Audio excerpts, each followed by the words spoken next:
So many Porsches are absolutely crumbling in price right now, it is ridiculous. Typically Porsche prices stay pretty strong. Yes, they depreciate over time, but often they sell for overs on release, and it takes a long time for them to drop in value. But recently creators like JM and a few others have rightfully commented on how a lot of Porsches aren't selling and are therefore sitting there dropping in value. So let's take a look at 5 in particular that are dropping in value right now and might be good value for money in the future. If this video gets 1,000 likes, I'll make the same video again, but I'll go even cheaper. Subscribe if you're new. Without further ado, let's get straight into it.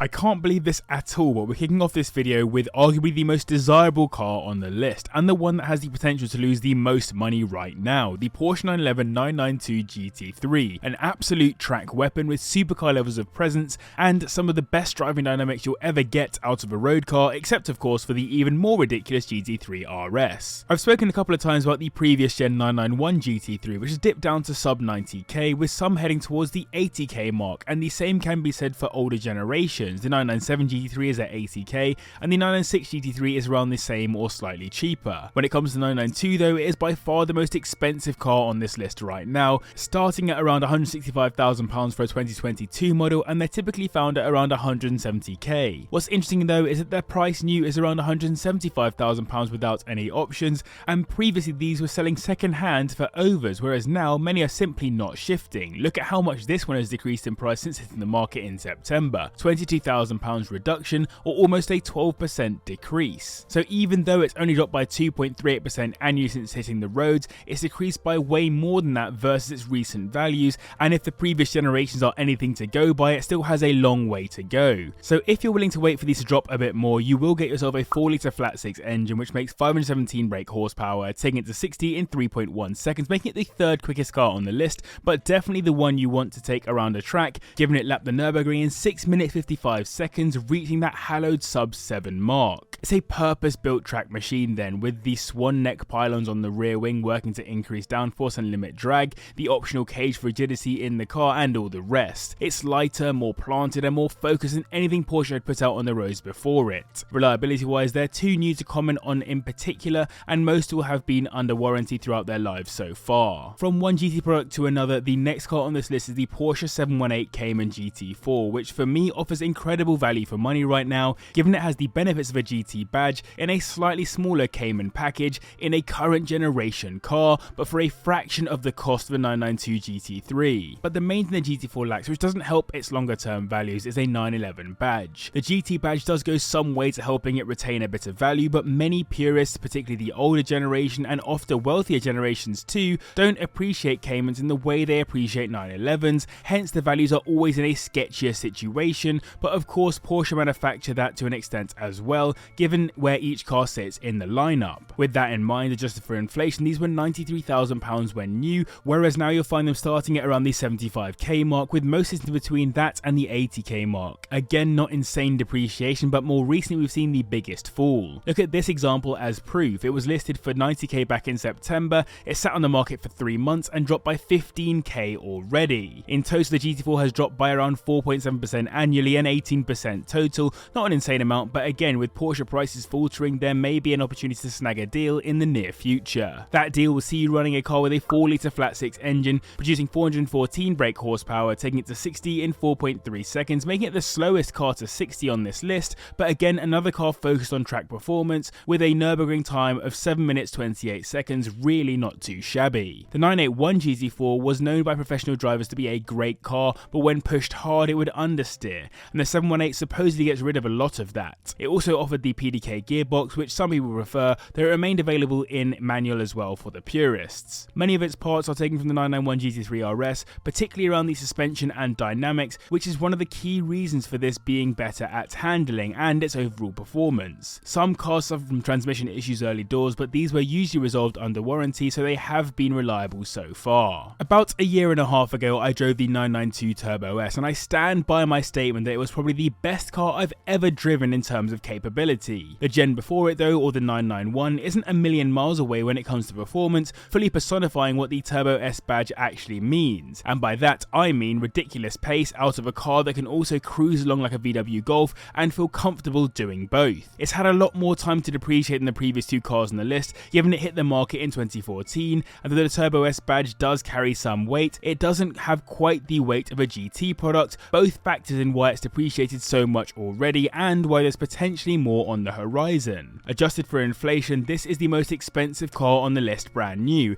as in 2014 it would have been £186,000 in today's money. Today you'll be spending around the 73k mark to get into one at the bottom end, and you'll find many at around £80,000, meaning these have depreciated by almost 61% total, 6.75% per year, or £113,000 altogether. Again, look at this example, which was listed for 85k back in September and has dropped by 10k already, another almost 12% decrease. For that money, you'll be getting the second quickest car on the list, thanks to its 3.8 litre twin turbocharged flat 6 engine, which makes 552 brake horsepower, taking it to 60 in 3 seconds, genuinely insane performance, and there's only one car quicker than it coming up on this list. This came in two phases. In 2014, the 991.1 Turbo S hit the market, and in 2016 it switched to the 991.2. It also hit 0 to 60 in 2.6 seconds according to the third-party test by journalists, which would match today's Turbo S. It's a grand tourer in its heart with the handling dynamics of a 911, which helps it to be a really solid all-rounder, and it will even get you through a few track days. There were known issues with radiators and water pumps in these, as well as the heat shield, often replaced under warranty. So I hope you guys enjoyed this video. If you have, then do hit the like button and subscribe as well if you're new. And it's nearly Christmas time, so I need you guys to go to carswithjb.com to get your loved ones some key gifts from the site. There's a bunch of stuff available. Go over there, check it out. carswithjb.com, there's a bunch of cool stuff. And you might have noticed these nice little turtles that I've been wearing today. They are from a friend who has started a company called Green Flag Society. Go check them out. There will be a discount code in the description and on screen.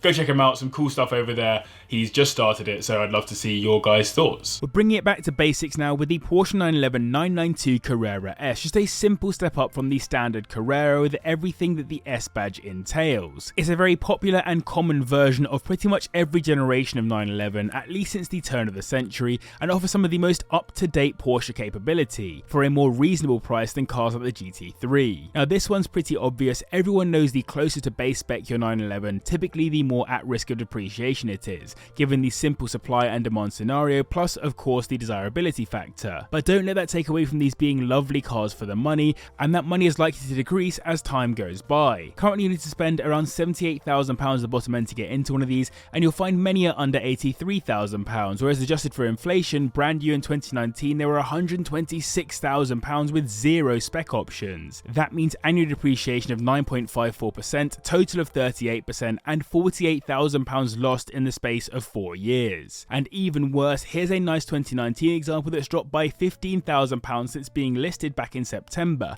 Genuinely insane to see it lose almost 16% of its list price in less than 3 months. But it might be a great thing for you if you haven't bought one yet, because if it continues to depreciate, you'll be looking at getting a 3-litre twin turbocharged flat 6 engine, which makes 443 brake horsepower, taking it to 60 in 3.6 seconds. Very good for an almost base level 911. It was amongst the first 4 models to arrive for the 992 lineage, and the S basically gives it a fair bit more power over the non-S, though outside of that the two cars can be spec'd pretty similarly. This new generation 911 is very recognisable at the rear in particular, and having driven a couple of them, it really takes technology and performance up another step over the 991, most noticeably day to day on the interior with the new infotainment that is super nice to use. Reliability wise they've been good too, just a few teething issues in the early years that were sorted out under warranty, often freak issues. Taking the top spot in this video is a car that has probably sparked this entire conversation, the Porsche Taycan, specifically the Turbo S, which has dropped significantly in value already despite only being released a few years ago. The Taycan really helped a lot of petrol heads to appreciate the potential brilliance of an EV. They're ridiculously quick, incredibly good looking, particularly in Sport Turismo spec in my opinion, and they're also true to Porsche brand in many ways, offering great handling, great power, and a luxurious overall package with an insane number of spec options. These are only around £72,000 at the bottom end nowadays, with many sitting at around the 80k mark. Back in 2020 on release, adjusted for inflation, these would have been £168,000 in today's money,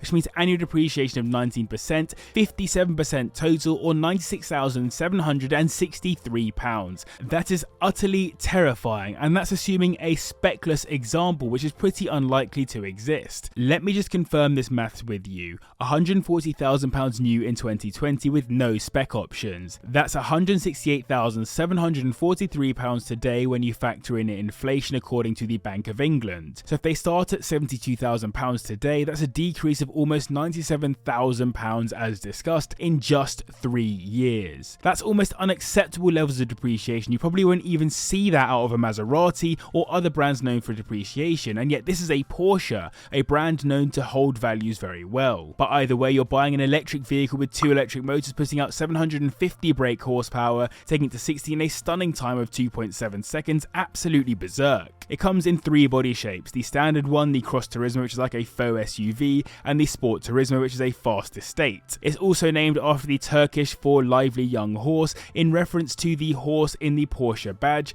and was the first Porsche to get a fully digital instrument cluster. Generally, these have been very reliable, but owners have in some cases complained about interior trim problems and the likes. More importantly, however, relevant to depreciation, the key fears are around longevity of the batteries, which has been a key reason why people aren't as keen to buy second-hand electric cars, the Taycan included.